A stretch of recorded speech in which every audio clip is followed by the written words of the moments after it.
Welcome. In honor of Hispanic Heritage Month, we are celebrating the successful individuals in our area, and they're coming to us to share some about their education and their career journeys. This morning, we'd like to welcome Mr. Martin Sanchez, who is with Victoria Independent School District and currently serving in the role of PTEC Administrator. We are going to turn it over to Mr. Sanchez. Thank you for joining us this morning. We look forward to hearing your message.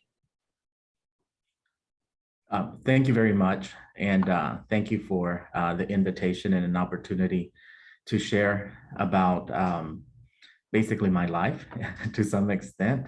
So I am going to share my screen here. And so my name is Martin Sanchez. I am the PTEC administrator with Victoria ISD, and what PTEC is it's Pathways in Technology Early College High School. And what basically what that means is that we have taken a 4-year plan for students that where we have mapped out their high school graduation requirements along with career and technical education courses, but have also embedded college classes so that hopefully by the time that students graduate from high school, they could earn up to potentially an associate's degree.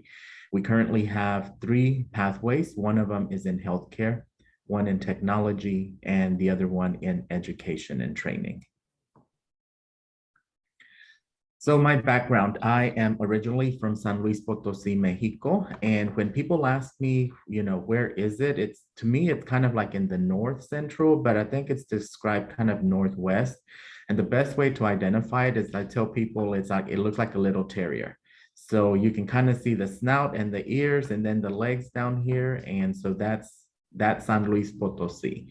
So I just grabbed some pictures off the web from San Luis, and on the upper side you can see the colorful with the colorful cathedral. That is the main court or plaza of San Luis Potosí, and then we have the governor's palace is basically what it is. San Luis has very features. It's a pretty big state. It can be arid. It can also be very green. There are some waterfalls within the state as well. It's very pretty. But one of the things that I remember clearly about San Luis, and I had to make sure that I put a picture in there, is that a lot of the streets still have cobblestones in the downtown area, which I find very appealing, kind of very European to some extent. San Luis Potosí has roughly, the city itself where I was born is roughly over 1.5 million people. So I currently live in Victoria, and even though it's been years and years, it is a huge change as far as the population and the number of people that that are just part of everyday life and during the commutes and going to school and things like that. So in San Luis, in that basically you kind of identify yourself by growing up in what we call a barrio. I think that's equivalent to a parish, which is mostly used in Louisiana. I grew up and was born in Barrio de San Sebastián, which that's the picture there of the church. That's where I went to church. That's where my parents were married, and I was baptized, and my 2 younger siblings were also baptized. You can also see there's a picture of a market. Within walking distance from us, there was a market where you can buy meats, dairies, produce, anything along those lines. And as you can see in this picture, you can also buy flowers. Some of the things that I remember about San Luis that I still wish I could experience from time to time is that when you grow up in a parish like that, you celebrate the patron saint. And for us, it was San Sebastian. And so his feast is January 20th, if I remember correctly. And it's celebrated with a parade with the saint.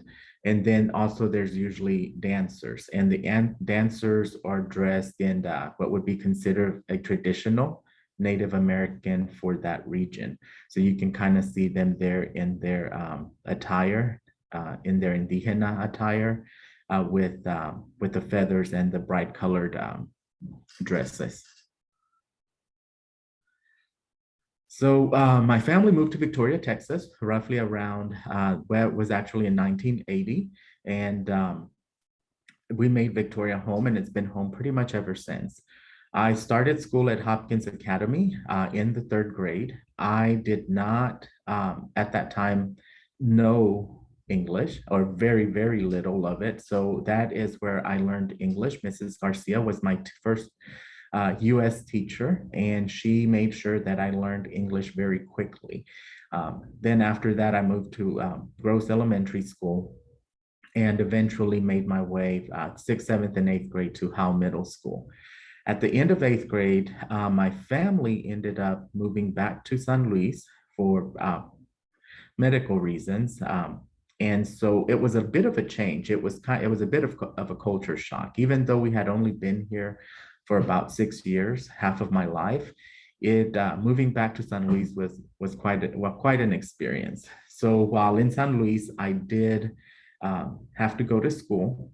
Something that I don't think that I've shared with many people is that when we went back and we had my transcript from Howe Middle School and went to the Department of Education, they didn't recognize it.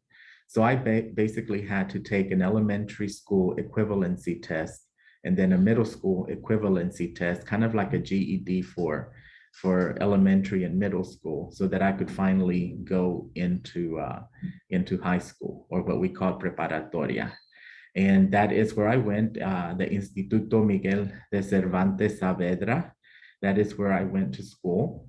But I did my freshman, sophomore, and junior year of high school in San Luis, and then came back and moved to Victoria to graduate from Victoria High School, which is now Memorial here in Victoria. Living in San Luis for it was roughly about 2.5 years. It was very different, but very enjoyable. It was nice to be reacquainted with family, not reacquainted with family, but to be around family, be reacquainted to where I grew up, experiencing some of the traditions that we had, not just as family, but also from the Mexican Hispanic culture as well. So after graduation, it's like, what do you do? My plan was to go to immediately after graduation. My plan was to go to college. And so I took a part-time job. I had some friends that were working at McDonald's. And so I took a part-time job at McDonald's. So that was my first job. And it was, I'll start next semester. 2 years went by, and it was like, okay, I'm not ready for college yet. Apparently, I need to get a full-time job. So I went and was a plant worker for one of the area plants. And after about 2.5 years, I decided that is not what I really want to do. It was just not for me at that point in time. So I decided to go to school. I started at Victoria College part-time. And well, I'm going to advance the slide, but I wanted to make sure that I included a picture of Kmart, because while I was in college or going through college, that was one of my jobs at Kmart. I was loss prevention. And so what loss prevention means is that you make sure that you don't lose merchandise. And that is whether a cooler goes bad or people trying to walk out the door with it. So there were times that I would chase people down the aisles to make sure that they wouldn't steal merchandise from us. So that's one of the jobs that I had. But when I left the plant, I started part-time at Victoria College and started with just 2 classes over the summer. Then in the fall, enrolled in 2 more, and eventually ended up being a full-time student, transferring to the University of Houston, Victoria. And initially, I thought I wanted to be a history major. My goal at one point was to pursue a law degree. And so I figured history would be a good way to do it. I took my first semester of history at the University of Houston, Victoria, and decided that was not for me. So I decided to change pathways and went into psychology. and with the goal of eventually becoming a counselor. I did graduate from the University of Houston, Victoria in 2000 and went directly pretty much into another training program. Um, I knew that I had to continue with my education in order to be a counselor.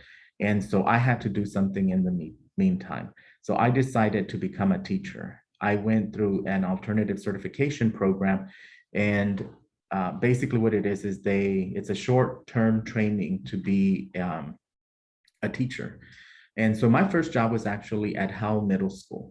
I decided to become or pursue a certification as a special education teacher. And my first job was at Howell Middle School as an inclusion teacher for seventh grade. Eventually, after roughly about 2 years or 3 years, I was recruited by Victoria College to be part of their counseling department. And I was a counselor for 6 years with Victoria College. I also coordinated their disability support services, and I traveled to the Port Lavaca and Cal Gonzalez centers that Victoria College had there to help advise students. Roughly about in 2010, Victoria College dissolved their counseling department, and so I had to look for a new job. And thankfully, while I was at Howell, I started working on a master's in counseling as a school counselor, and completed it the first year when I went to work for Victoria College.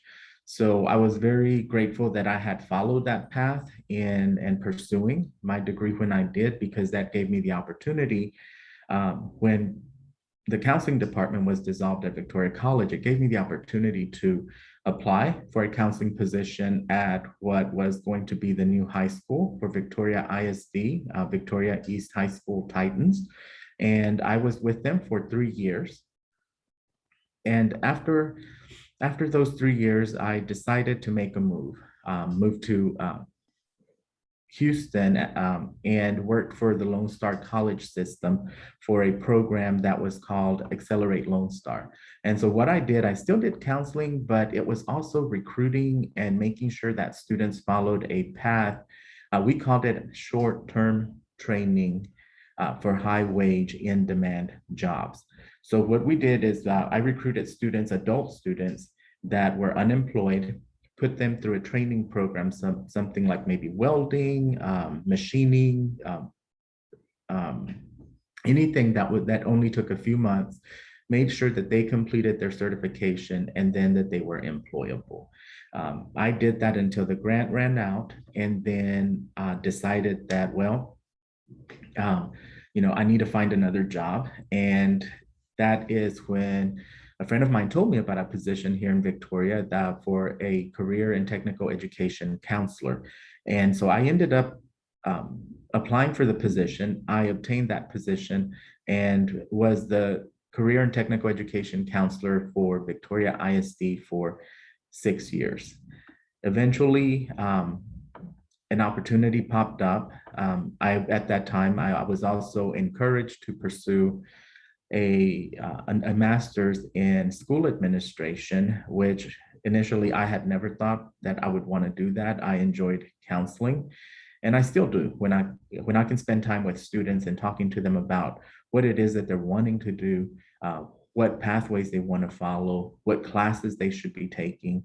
That is really exciting to me. I still get to do that in my position because our students are following a pathway, and we have to advise them on what classes they should be taking next semester.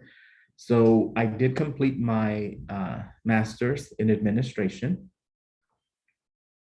and that is how I became, or that's how I got into this position of the P-TECH administrator.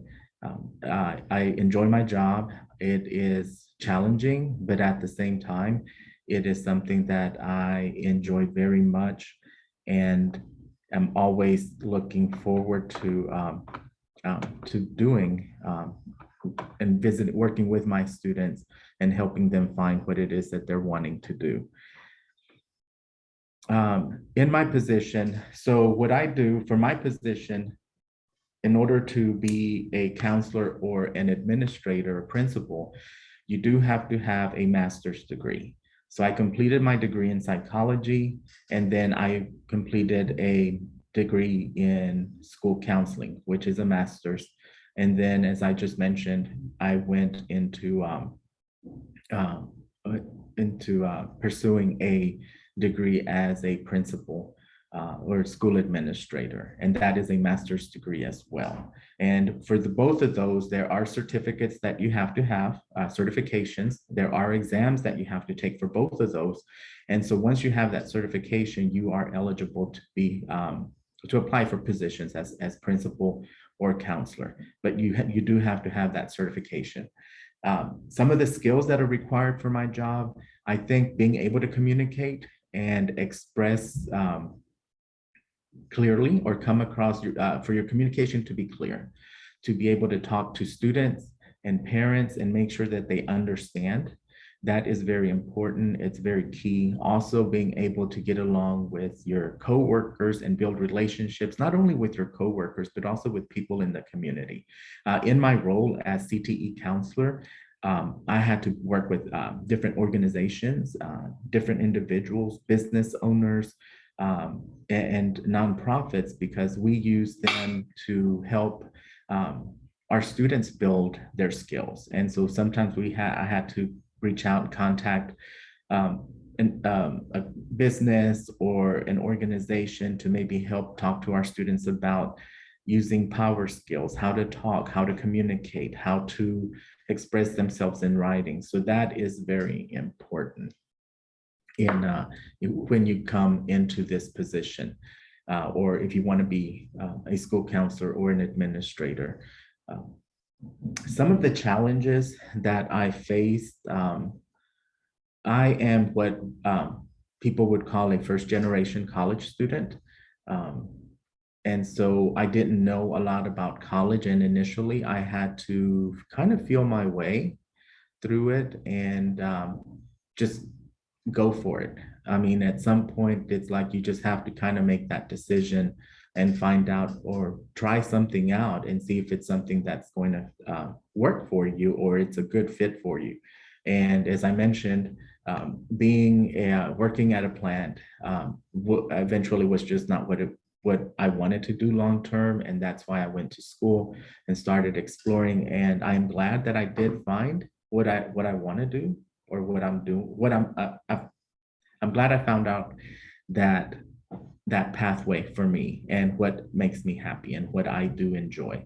And so that is working with students and helping them figure out what it is that they want and helping them identify those pathways that will help them achieve their goals and hopefully help them be successful.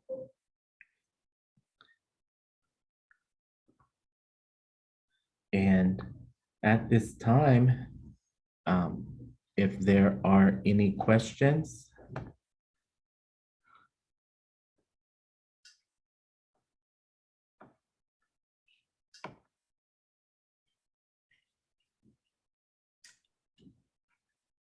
I don't see any currently that we have along the way. I think you have given us some great insights into how different career paths can lead us to different places and the education that is needed. Have you thought about where your previous jobs and your current job, where it might lead you to your next career?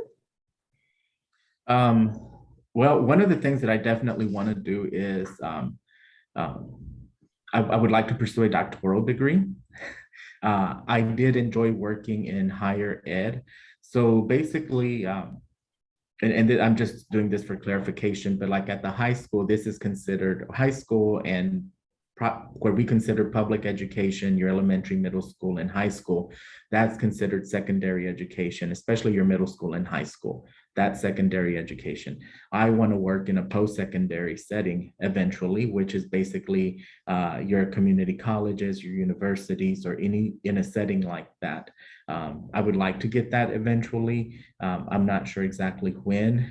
I could probably do it with the degrees that I have, but I know that when you're applying for positions at a university or at a college, a lot of times you have more leverage, have more of an advantage when you have a doctoral degree.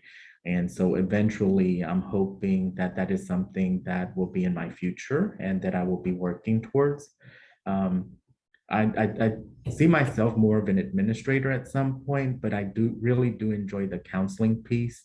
So I don't know, but definitely want to try that going back into working in higher education.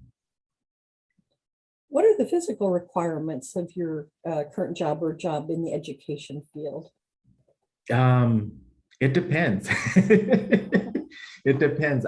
When I was a CTE counselor, I did recruiting, and so it was hauling stuff. I had basically I had a trunk full of stuff that I would take to schools for presentations. Um, and so there are some physical demands, but it is not a lot. A lot of times it's just being able to go, constantly going from one place to another. And a lot of times it is just that you are sitting there and taking care of paperwork or preparing presentations, those types of things. So it kind of varies.